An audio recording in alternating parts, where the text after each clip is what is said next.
Arsenal 3, Inter Milan 1. A top quality performance in Europe tonight. And listen, man, 7 wins out of 7 in the Champions League. That's got to be probably the first time we've ever done that. Although obviously it's the new format anyway, but so it was usually 6 games. But what a brilliant performance tonight. And the manager as well got it spot on, made 7 changes to the team. The team really turned up for him tonight. San Siro is always a difficult place to go. I know it's not quite, Recoba, Adriano, and Obafemi Martins Inter Milan, but it's still a dangerous Inter Milan side that are top of Serie A that got to the Champions League final last year. And the team stood up. And I thought the tempo was so much better tonight, especially in the second half. I've spoken about it so often. Arsenal, for me, play better when they play at a quicker tempo. And I just felt we played at a much better tempo tonight. Now, a lot of people saying in the comments, is it because Odegaard didn't play? I don't want to individualize Odegaard and just sort of blame him for it. But he is the sort of player, the creative player, that has a lot of touches and sometimes slows the game down. Um, and obviously, he didn't play, I think, when we beat Tottenham or Bayern Munich, which were two obviously brilliant performances earlier in the season. Let's talk through some of the individuals. I want to start off tonight, and I did this in the watch along, by giving credit to Miles Lewis Skelly. 19 years of age, came through our system. I think sometimes we think of him as an experienced player. We have to remember that last season was his debut season in a position that he doesn't naturally play. He was in the England team, in the Arsenal team. Everything looked rosy in the garden. He's had a tough season. He hasn't looked sharp. Defensively, he's been caught out before. Today, he put in a solid performance at one of the most iconic stadiums in Europe. Now, again, like I said, this ain't the Inter of 20 years ago, but that's still a tough place to go. And he was solid today. Very solid. Deserves a lot of credit. Mosquera, £13 million. In a transfer market where Fofana costs 80, Maguire costs 80, and all these guys that you could name and how much money they've cost. Mosquera's 21 years of age and he costs £13 million. And he looks like a warrior. Absolute warrior. Bit raw. Probably will dive into a challenge occasionally. Make the odd mistake. But I'm telling you, that is a talent. That is a really top signing. He was excellent tonight. Saliba, I mean, listen. People said I was capping in the stream. I'm going to be honest, and you guys know I do up unk settings all the time. I say world class players aren't world class. I don't think there's a better centre back in world football than Saliba right now. I just don't. I think he's the best. Now, yeah, I will say to be the very best, you need to win titles. He says that himself. I need trophies. I don't think there's a better centre back in the world than Saliba right now. I just don't see it. Zubimendi was pretty good. Could he have blocked that shot? I don't know. Maybe I'm doing him a disservice. I think players do that to try not to handball it, but he played okay.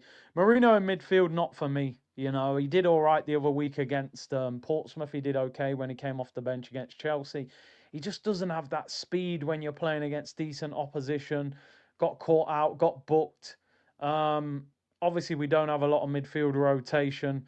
So he came in and did a job, but he doesn't excel in midfield. Eze, I mean, let it all work out.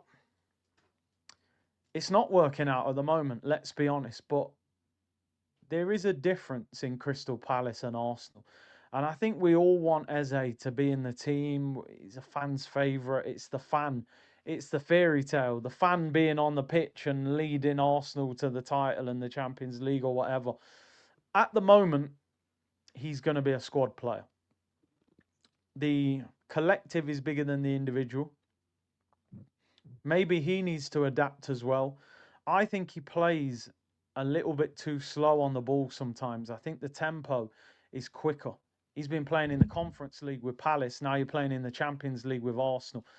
He's got to play that little bit quicker. He started the game quite bright, decent pass, got a shot off, but then got caught on the ball a couple of times. I think his game's got to speed up a little bit. listen, he wasn't terrible at all, but for him to maybe get Odegaard out of this team, he's going to have to play better than that. Saka for me tonight, I thought he got in some really good situations, put in one fantastic cross in the second half. I still think he's playing with an element of selfishness. Now, attacking players should be a bit selfish. You're supposed to be the players that win you the game. So sometimes you don't pass to players when you can shoot. But I mean, I don't know. I do need to look at it back, but I felt like he could have rolled the ball to Gyökeres. You know, it wasn't a great angle on his right foot. Defender closing him down. He hits it straight at the goalkeeper. Could he have just rolled that to Gyökeres for a tapping? And even the body language, it's not even like, yo, bro, my bad. I saw you, but next time I've got you, man. You do that as a player sometimes. You be a bit greedy, but you go, oh, sorry, man, sorry. But you don't even, you're not even sorry, but you just say it to keep everything. And then you saw the difference. Gyökeres came on, got the ball. The first thing he did is try and pass to Saka. It kind of hit Saka's heel. I don't think he meant to do it, and then it goes back to Gyökeres and he scores. Sometimes you've got to be unselfish and things will come back to you. I just think Saka's playing with a slight desperation to score when I think he's got to just allow it to happen naturally. Getting an assist is important as scoring a goal in a title-winning season if we do win the league.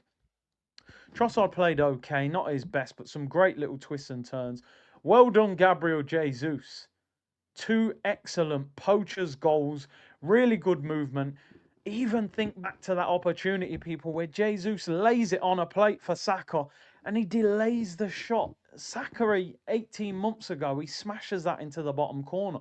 No hesitation. It's like he's second guessing a little bit.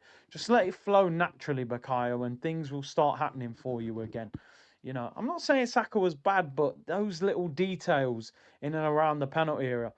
I suppose the big question now, people, is Jesus. I think he won man of the match tonight as well. Who plays up front against Man United? Gyökeres has come on, done well, and scored a good goal, but Jesus has scored two good goals. Are we better going with Jesus from the start, giving him 60 minutes and then bringing on Gyökeres? Or do we go back to Gyökeres up front? He was poor against Forest, but did well against Chelsea the game before. So a good selection headache to have there. Gabriel Martinelli. I'm always saying lift up your head. He played one of the best passes I've seen him play in an Arsenal shirt. Outside of the foot down the line into Gyökeres that led to the goal. Brilliant ball. Declan Rice, when he came on, was really good as well. Showed that leadership. Gabriel came on, Ben White came on, and Gyökeres came on. Delighted for Gyökeres to get that goal in the Champions League against a big club. Really good finish. I know Sommer got his fingertips on it. Spoils the goal a little bit, you know. You want it to just fly in the top corner. But a real top performance. Arteta tonight, he got it bang on. Picked the right team. Substitutions worked. Martinelli influenced the game. So did Rice. So did Gyökeres. Listen, best of luck to Ethan Nwaneri. I think we know tonight that that's the last time we'll see him in the Arsenal squad this season. Going on loan to Marseille. Brilliant young talent. Really big club in France. I'm sure Aubameyang will treat him like a little brother while he's there. And hopefully things work out for him there. But tonight was a brilliant result. Arsenal 3, Inter Milan 1. 7 wins out of 7. Now we got a big game on Sunday against United. Let me know in the comments what you thought of the game. Who was your man of the match? Who impressed you? Who wasn't so good? Who would you play up front on Sunday against Man United? Excellent result tonight for Arsenal. See you soon, everyone. Bless.